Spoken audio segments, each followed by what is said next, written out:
नमस्कार मित्रों, eleven classes के यूट्यूब प्लेटफॉर्म पे आपका बहुत बहुत स्वागत है। मेरा नाम विवेक है।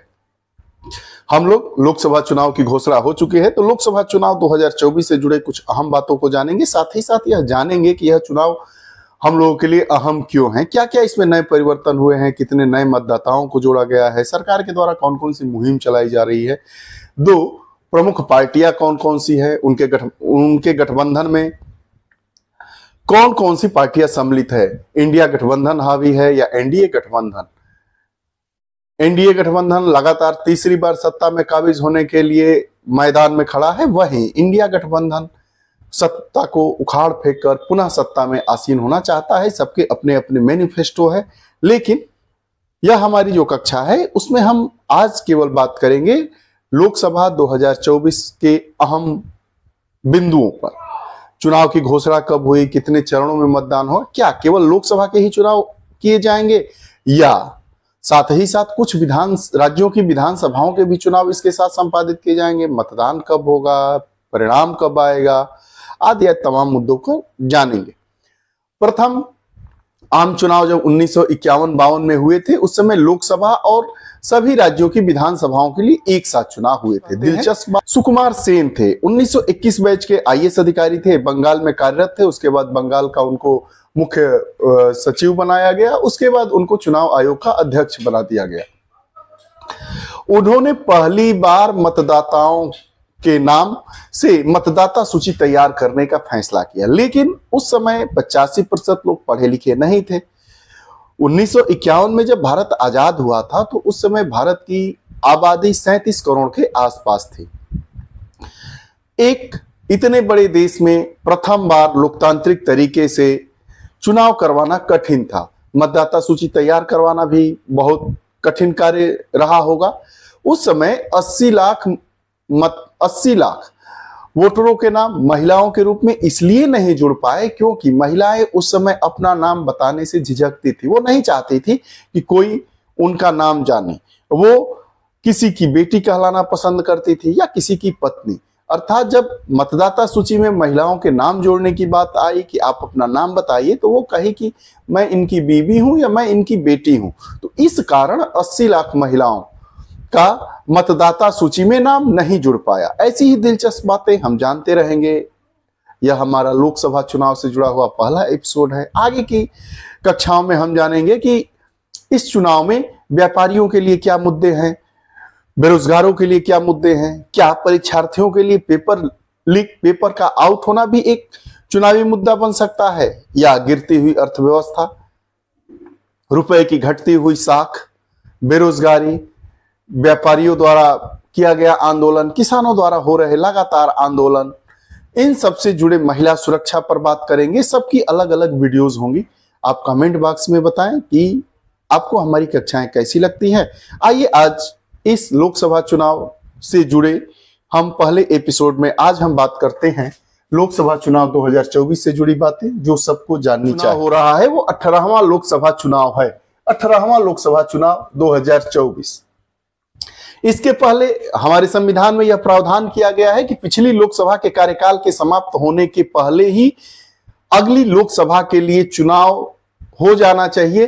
अर्थात जब हमारी 17वीं लोकसभा का कार्यकाल 16 जून 2024 को समाप्त हो रहा है, उसी के पहले 4 जून को 18वीं लोकसभा चुनाव के परिणाम आ जाएंगे और यह तय हो जाएगा कि 18वीं लोकसभा चुनाव जीतने के बाद कौन जीता है और कौन प्रधानमंत्री, भारत का नया प्रधानमंत्री बनेगा। 17वीं लोकसभा का आम चुनाव अप्रैल-मई 2019 में हुआ था।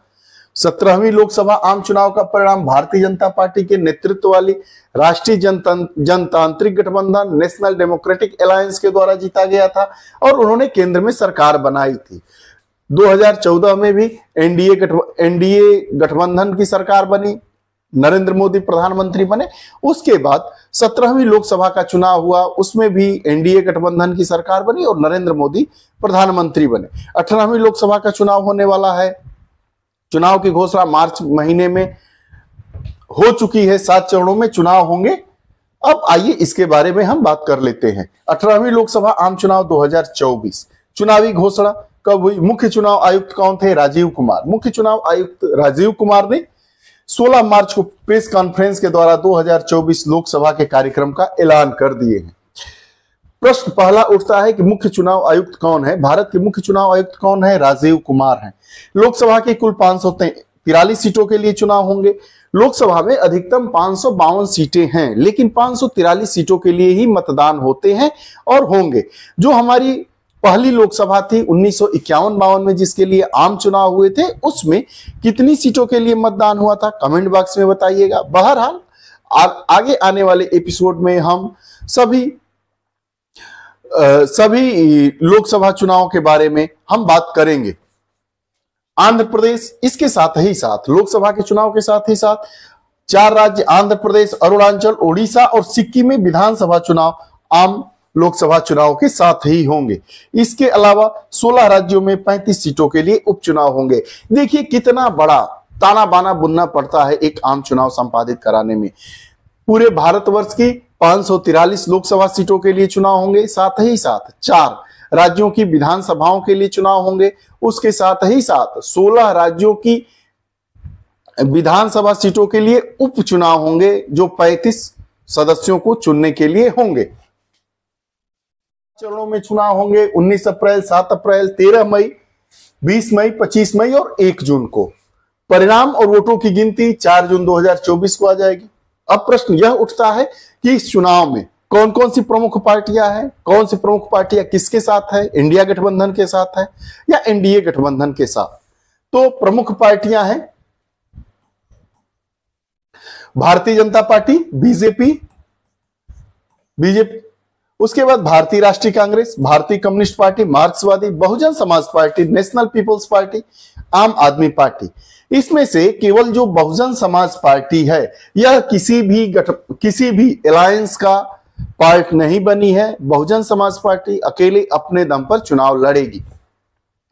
बाकी सभी पार्टियां किसी न किसी अलायंस का साथ दे रही है, अलायंस के घटक के रूप में काम कर रही हैं। चुनाव हो रहा है, उसमें 2 प्रमुख संगठन हैं, एक एनडीए नेशनल डेमोक्रेटिक अलायंस और दूसरा इंडिया गठबंधन। राष्ट्रीय जनतांत्रिक गठबंधन, एनडीए नेशनल डेमोक्रेटिक अलायंस और भारतीय राष्ट्रीय विकासशील समावेशी गठबंधन, जिसको इंडिया कहा जाता है, Indian national development inclusive alliance इसका नाम है। अब हम बात कर लेते हैं राष्ट्रीय जनतांत्रिक गठबंधन के बारे में। राष्ट्रीय जनतांत्रिक गठबंधन एनडीए, इसका गठन कब हुआ, किन परिस्थितियों में गठन हुआ, इसके पहले अध्यक्ष कौन रहे, उस समय इसके घटक दल कितने थे, आज की स्थिति क्या है, इन सभी स्थितियों को पर हम आइए बात कर लेते हैं। जो एनडीए है, नेशनल डेमोक्रेटिक अलायंस, जिसको हिंदी में राष्ट्रीय जनतांत्रिक गठबंधन कहते हैं, इसकी स्थापना 1998 में अटल बिहारी वाजपेयी ने की थी। उस समय इसमें 14 दल शामिल थे। अटल बिहारी वाजपेयी के द्वारा एनडीए का गठन किया गया। उस समय इसके 14 घटक दल थे। जब दोबारा 1999 में एनडीए बना तब इसमें 24 पार्टियां शामिल हुई। धीरे धीरे एनडीए के घटक दलों की संख्याएं बढ़ती गई। 1998 में अटल बिहारी वाजपेयी के द्वारा गठित किया गया यह गठबंधन दल में 14 पार्टियां थी। जब एक साल बाद 1999 में पुनः एनडीए को संरचनात्मक रूप से डेवलप किया गया तो उसमें अब पार्टियों की संख्या बढ़कर 24 हो जाती है। वर्तमान जो चुनाव हो रहा है 2024 से पूर्व एनडीए की बैठक दिल्ली में हो रही है, जिसमें 38 दल शामिल हो रहे हैं। अर्थात 1998 में 14 दल हुए, उसके बाद 1999 में 24 दल घटक रूप में काम कर रहे हैं, और जो वर्तमान में अभी लोकसभा चुनाव के पहले जो दिल्ली में 2024 में मीटिंग हुई एनडीए की, उसमें 38 दलों ने हिस्सा लिया। अर्थात जो वर्तमान का एनडीए गठबंधन है उसके घटक दल 38 हैं। मुख्य पार्टी कौन सी है? भारतीय जनता पार्टी। प्रमुख दल कौन कौन से थे? भाजपा प्रमुख दल ही है। शिवसेना के 2 पार्ट हो गए हैं, एक उद्धव ठाकरे वाला गुट जो कांग्रेस के साथ है अर्थात इंडिया गठबंधन के साथ है, और एक नाथ शिंदे का गुट जो है वह एनडीए गठबंधन के साथ है। साथ ही साथ राष्ट्रीय लोक जनशक्ति पार्टी, पारसनाथ लोजपा, लोक जनशक्ति पार्टी, रामविलास पासवान, अपना दल, एनसीपी, एआईएमडीके, एनपीपी, एनडीपीपी आदि इतने दल है, प्रमुख दल थे जो एनडीए गठबंधन के साथ मिलकर चुनाव लड़ेंगे। दूसरा नंबर आता है भारतीय राष्ट्रीय विकासशील समावेशी गठबंधन इंडिया, जिसको अंग्रेजी में हम कहते हैं Indian national development inclusive alliance. इसमें 26 दल शामिल हैं। प्रमुख दल कौन कौन से हैं? प्रमुख दल कांग्रेस पार्टी है, टीएमसी है, तृणमूल कांग्रेस है, Aam Aadmi party, RJD, CPI, NCP, Shiv Sena, Samajwadi party आज इसके प्रमुख दल हैं। जो एक राष्ट्रीय पार्टी है बीएसपी, बहुजन समाज पार्टी, जिसकी प्रमुख मायावती हैं, उन्होंने न इंडिया गठबंधन में घटक के रूप में अपनी भूमिका निभा रही है, न ही एनडीए गठबंधन में घटक दल के रूप में भूमिका निभा रही है। बीएसपी स्वतंत्र रूप से चुनाव में हिस्सा लेगी। हैं निर्वाचन प्रणाली की, जो हमारी लोकसभा है उसकी अधिकतम सदस्य संख्या 552 हो सकती है, लेकिन जो आम चुनाव होगा उसमें 543 सीटों के लिए ही चुनाव हो रहे हैं। 530 राज्यों का प्रतिनिधित्व करते हैं, 20 सदस्य केंद्र शासित राज्यों के प्रतिनिधित्व करते हैं।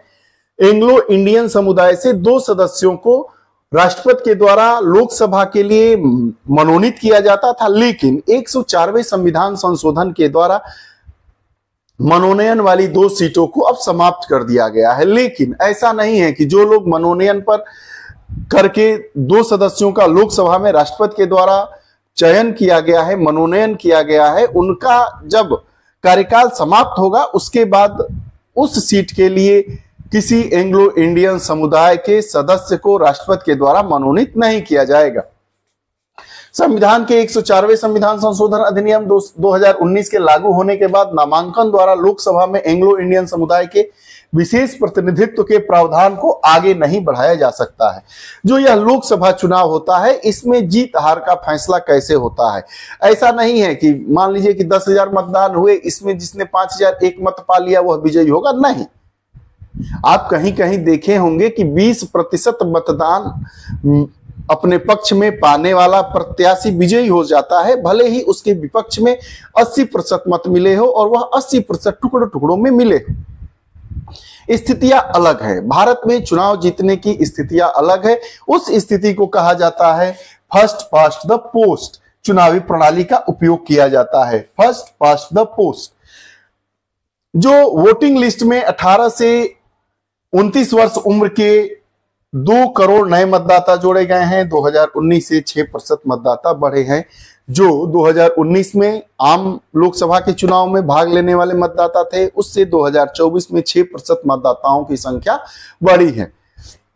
जो 18 से 29 वर्ष, 10 वर्ष का जो अंतराल है, इस आयु वर्ग के जो लोग हैं, वैसे 2 करोड़ नए मतदाता शामिल हुए हैं। कितने हैं? पुरुष मतदाता 49.7 करोड़ है, महिला मतदाता 47.1 करोड़ है। 2 करोड़ का फासला, 2 करोड़ 60 लाख का फासला यहाँ पे आप दिखाई दे रहा है। पुरुष मतदाताओं से महिला मतदाताएं कम हैं। थर्ड जेंडर के मतदाता 48,044 हैं। पीडब्ल्यूडी मतदाता, फिजिकली हैंडीक्राफ्ट कहते हैं, दिव्यांग 88.35 हैं। वहीं 18 से 19 साल के समूह के मतदाता 1.85 करोड़ हैं। लोकसभा की मौजूदा लोकसभा के लिए आम चुनाव हो रहे हैं। वह प्रथम लोकसभा आम चुनाव 1951-52 के बाद सबसे ज्यादा दिनों तक चलने वाला यह मतदान है। लगभग 44 दिनों तक इस मतदान की प्रक्रिया चलेगी। जो हमारा प्रथम आम चुनाव हुआ था 1951-52 में, वो लगभग अक्टूबर से लेकर फरवरी तक उसमें चुनाव हुए थे। 67 चरणों में चुनाव हुआ था। उसके बाद से सबसे ज्यादा दिनों तक चलने वाला चुनावी कार्यक्रम किस मतदान का है? 18वीं लोकसभा के चुनाव का है। हम प्रथम लोकसभा चुनाव की बात करते हैं। यह प्रथम लोकसभा चुनाव केवल लोकसभा के सदस्यों के लिए ही नहीं हुआ था, इसके साथ ही साथ यह विधानसभा, सभी राज्यों की विधानसभाओं के सदस्यों के निर्वाचन के लिए यह आम चुनाव हुआ था 1951 से 1952 तक। सबसे पहले जो चुनाव हुआ था वो हिमाचल प्रदेश में हुआ था, क्योंकि वहां की भौगोलिक और जलवायु स्थितियां कुछ अलग होती हैं। जो प्रथम आम चुनाव 1951-52 में हुआ था, तिथि 25 अक्टूबर 1951 से 21 फरवरी 1952 तक हुआ था। कुल 489 सीटों के लिए हुआ था। कुछ व्यवस्थाएं ऐसी थी कि कुछ जो संसदीय सीट थी उसके लिए एक सदस्य प्रतिनिधि चुने जाने थे और कुछ संसदीय क्षेत्र ऐसे थे कि जहां से प्रति संसदीय क्षेत्र 2 सांसद चुने जाने थे और केवल एक सीट ऐसी थी, एक संसदीय सीट ऐसी थी जहां से 3 सांसदों को चुना जाना था। लोकसभा की कुल सीटें 489 थी, संसदीय क्षेत्र कितने थे? 401 थे। लोकसभा की 314 संसदीय सीटों से सिर्फ एक एक प्रतिनिधि चुने जाने थे। 86 सीटों संसदीय सीटों से 2-2 लोगों को चुना जाना था और नॉर्थ बंगाल संसदीय क्षेत्र से 3 सांसद चुने जाने थे। अब यह जो प्रक्रिया रही, किसी संसदीय क्षेत्र से एक से अधिक सदस्य चुनने की यह व्यवस्था 1957 तक जारी रही। प्रथम लोकसभा अस्तित्व में आई। कब आई प्रथम लोकसभा अस्तित्व में? कब आई? 17 अप्रैल 1952 को। प्रथम बैठक 13 मई 1952 को होती है। प्रथम लोकसभा अध्यक्ष कौन थे? जीवी मावलंकर, गणेश वासुदेव मावलंकर थे, जिनका कार्यकाल 15 मई 1952 से लेकर 27 फरवरी 1956 तक था। प्रथम लोकसभा के उपाध्यक्ष कौन थे?